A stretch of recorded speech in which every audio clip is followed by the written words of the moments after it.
ir lobio vargšo krepšyje.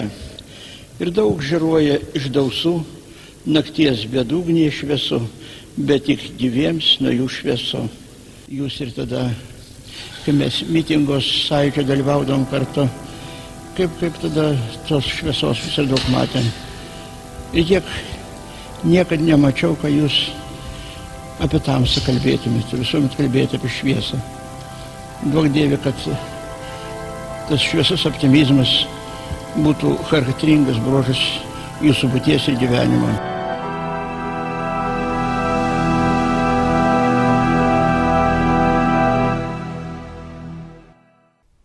Žinoma, pradedant pono Vagnoriu pasisuko, labai jau supolitizavo valdymą.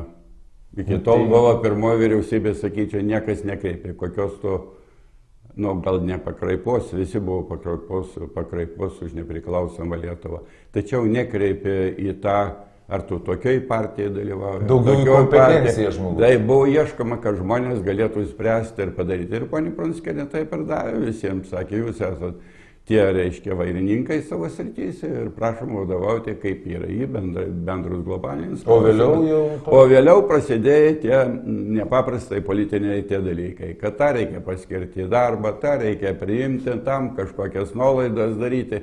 Ir va čia prasidėjo ta mūsų Lietuvos tokia iš smulkmenų, prasidėjo negeri dalykai darytis.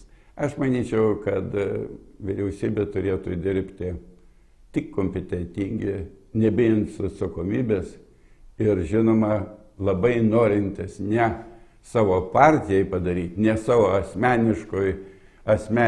asmenybei, kuri turi ten propaguoti jį, bet tai valstybei, kurį paskirti. O dabar, jūs vis tiek tikrai atidirbote ilgai, matėte visko ir dabar, nors jūs šiai dienai jau ne ministras, bet vis tiek vertinate. Tai dabar sakote, nuo Vagnoriaus jau prasidėjo politizavimas, o dabar? Suprantate, dabar dar yra sudėtingiau. Dabar jūs pažiūrėkit, premjeras su kokia komanda dirba, jeigu tai padaryti. Jis reiškia ne tik tai, kad, suprantat, labai supolitizuota, jeigu ne su mumis, tai tada jau likti ir priešas. O čia yra baisus dalykas. Tai, galėjo partijos būti daugiau tolerantiškas, tačiau susikūrė daug partijų, kurios laimėjo kažkokį ir prasideda paprasti prekybiniai dalykai. Aš eisiu su tavo į koaliciją, tai jeigu tu man duosi tokią postą. Tai dabar tą postą aš pasirinksiu tą partijėlį kokią nors, kuris man bus naudingas. Ir suprantat, kartais papuola atsitiktiniai ministrai.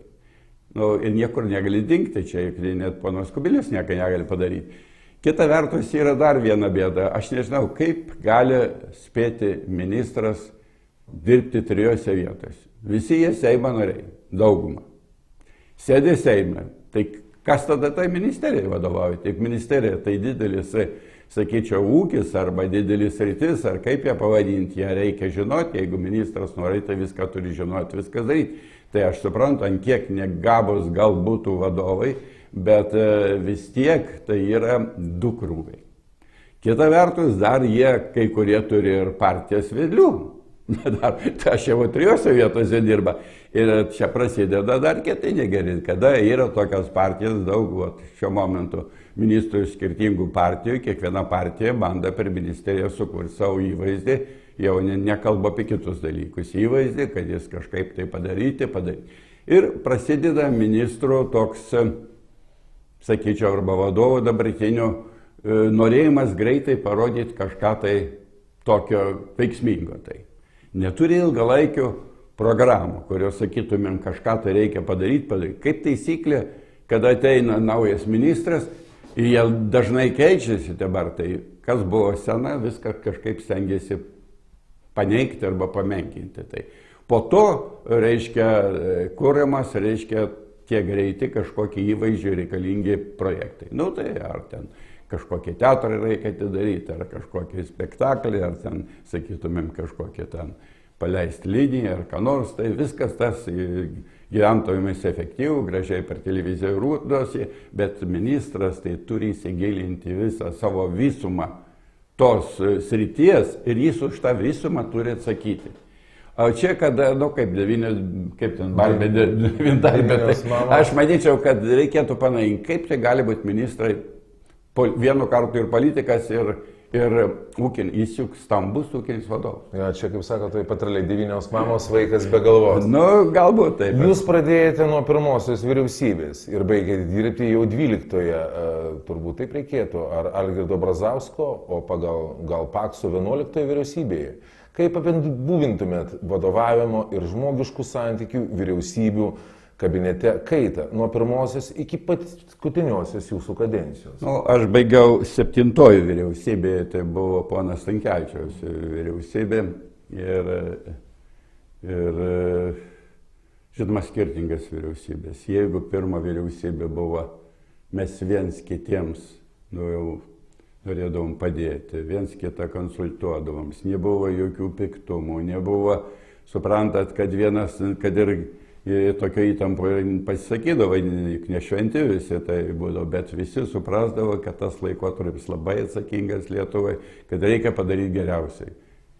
Nesvarbu, koks tai buvo orientuotas, visas ministerijas buvo valdomas, sakyčiau, gerai. Dėl to, kad tie įvykiai, kada buvo, kada naktį perėjau iš vyriausybės į savo ministeriją, žiūriu, kad visi darbuotojai nekviesti sėdi ministerijoje. Duris užremtas su basliu, kad neįeitų. O tokia buvo situacija, bet tada, reiškia, visi pripažina, tai tie, kurie, suprantat, ėjo su nepriklausoma Lietuva ir lika, visi persirientavo į tą, suprantat, šventą dalyką tai yra. Vėliau tai, žinot, prasidėjo vyriausybėse skirtingi žmonės labai jau prasidėjo ir, žinoma, karjeristų tokias, Nebe už Lietuvą ar dėl karjeros? Visi už Lietuvą visą laiką. Dabar dar garsiau, kad už Lietuvą. Kas garsiau, tas reiškia kokią formą ieška, kaip čia parodyti desnį patriotą. Tačiau jau atsirado to, kad jie turi kažkam atidirbti, kad kažkam to įsipareigojimus padaryti. Ir čia, žinoma, ir vyriausybės, ir tuo pačiu, žinoma, autoritetai, ir svarbiausiai Seimas, kuris, reiškia, ten buvo toks, renkamas, išrenkamas, sakyčiau, irgi neaiškiais būdais arba neaiškiais. Mūsų tauta žmonės labai paprastai kažkaip tai pateikė, bet ką, tai kaip čia galim praeiti daug tokių variantų.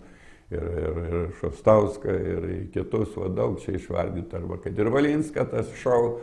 Tai suprantu, viskas tas pasidarė, kad patiklu, aš padarysiu tą, aš padarysiu, tik atsisėda į kėdę ir viskas tas baigėsi. Tai aš sakyčiau, pirmoji vyriausybė ir pirmieji buvo tokie pati patikimiausi, geriausi. Jeigu sakyti apie premjerus, tai žinoma, daugiausiai imponuojantis premjeras tai buvo Lubys. Kaip jie nesakytų, bet jis tik dirba kelis mėnesius ir išėjo. Bet tai buvo žmogus, sakyčiau, su labai daug, jis mokėjo organizuoti darbą, jis žinojo darbą, suprantat. Palyginus su Brazausko Algirdu, tas turėjo visą laiką šleifą to buvusio komunisto, reiškia, ir jam trukdė tą visą gyvenimą padaryti, o Lubys buvo ir dešinysis, suprantat. Ir, žinoma, jis, jeigu būtų porą metų padirbęs, tai būtų tą mūsų valstybės tą laivą ar tą įdėjęs į rėmus ir būtų įsėjęs. Bet nemėgsta Lietuvos. Tai suprantat, jis išėjo, dėl to atsirado didelis koncernas Achema, jeigu jis nebūtų buvęs, tai galbūt Achema subankrutavęs, kiek čia įmonių tokių didelių galingų subankrutavo ir visai nieko nėra. Dabar reiškia sėkmingai dirbantis koncertas, ne visi suprantam kažkodėl kokių pretenzijų turi. Aš sakyčiau, reikėtų džiaugtis, kad yra tokių verslininkų, tikrų verslininkų, aš visą laiką truputėlį, kurie sugeba išlaikyti verslą, sukurti tą tokį, sakytum, objektą, kuris duoda valstybei pelną, kuris duoda pajamas. Tai mes kažkaip tai labai dabar pripratom verslą supinėmi viską. Tai, reikia remti ir reikia galvoti tie, kurie daro produktą. kuris parduodamas yra, kuri Lietuva gali užsidirbti ir susimokėti už tą sumautą naftą ir dujas, tai suprantat, niekur nesėdės. Mes visus, kaip tik tai kioską atsidarė, tai verslininkas, suprantu, koks čia verslininkas, prekybininkas, jau gražiai sakyti, prekybininkas, tai jis jokio produkto nesudaro, aš perku, parduodu, nu gal gerai ir kad tai jis prasimaitina, čia nieko baisaus, bet prioritetą reikia duoti tiems, kurie gamina produktą, kurį galima pardavus išlaikyti visą valstybinę infrastruktūrą ir, suprantat, padaryti. Vis tiek reikia kažką pagaminti. Kitas klausimas jums būtų, kuo paaiškintumėte, kad vienintelė vyriausybė, pirmoji, iki šiol bendrauja, tarpusavį turi savo klubą ir nepaisant priklausomybės skirtingoms partijoms ar partiškumo pagarbiai elgesi vienas kito atžvilgiu? Nu, kažkaip matyti tokia, kokia buvo vyriausybė draugiška ir gimusi toj sudėtingo laikotarpį, tie visi mūsų kontaktai ryšiai, nors mes ir žinoma labai skirtingi pagal savo ir išsilavinimą, ir mentalitetą, ir galvojimą galbūt yra. Tačiau taip šiandien, kad mes su didžiausiu malonumu kiekvieną mėnesį renkamės, ir nepriverstinai, ir suprantat, niekieno neišlaikoma, ir toks yra, kaip sako, klubas, kurį visi norim pabūti kartu. Pabūti, nu, iš to klubo 3 pas mūsų jau mirė, tai prezidentas Algirdas Brazauskas, Romualdas Sikorskis ir šitas ryšių ministras Kostas Birulis, o visi kiti, tai mes beveik 80% kiekvieną kartą susirinkam. Juk aš dalyvau kažkodėl 7 vyriausybės, bet kiti tų klubai, nors jie kažkaip laikas, nu, koks nors jubiliejus vienas pakviečia, bet tačiau tokios draugiškos kompanijos nėra. Taip. Ir atrodo, kad su amžium to mažiau norėtų su to draugauti, taip, bet yra tokie dalykai, kurie patraukė ir reiškia, buvo viskas nuoširdus. Tai dirbate kaip komanda? Buvo nuoširdus santykiai, nuoširdus noras dirbti buvo. Ir tada, nu, paskui tą pirmą vyriausybę bereikalingai taip jau pradėjo menkinti, dėl to, kad čia buvo turbūt susieta viskas su ponios Prunskienės to populiarumu labai dideliu viskas ir kažkaip tai mumis tos padarė, kad yra. Tačiau ta vyriausybė tikrai, aš pasakyčiau nuoširdžiai, kad tai buvo gera vyriausybė. Ar dabartinė situacija, kai žmonės nepasitikė nei vyriausybės vadovais, nei Seimu, išskyrus jos vadovę Ireną Degutienę, o atrodo, kad šiems tai visai nematais, yra normalu? Nu, čia jau daugiau principai, tai prasideda viskas turbūt nuo Seimo vitrinas, tai iš ten turbūt atėjo, kad viskas po bet kokią atsitikimą kažkaip viskas užglaistoma, uždaroma. Tai. Ir jeigu mes matom, kad užsienyje, kad reiškia atsitinka su kažkokiu vadovu ar ministru arba su kokiu, tai koks tai, ar su panoms, ar su girtuoklystėms, ar su kuo ten grubiai sakant, tai tada yra principas, kad reikia atsistatydinti. Tai pas mus tokia nėra. Bet dabar pažiūrėkit Seime, jau pradėsim.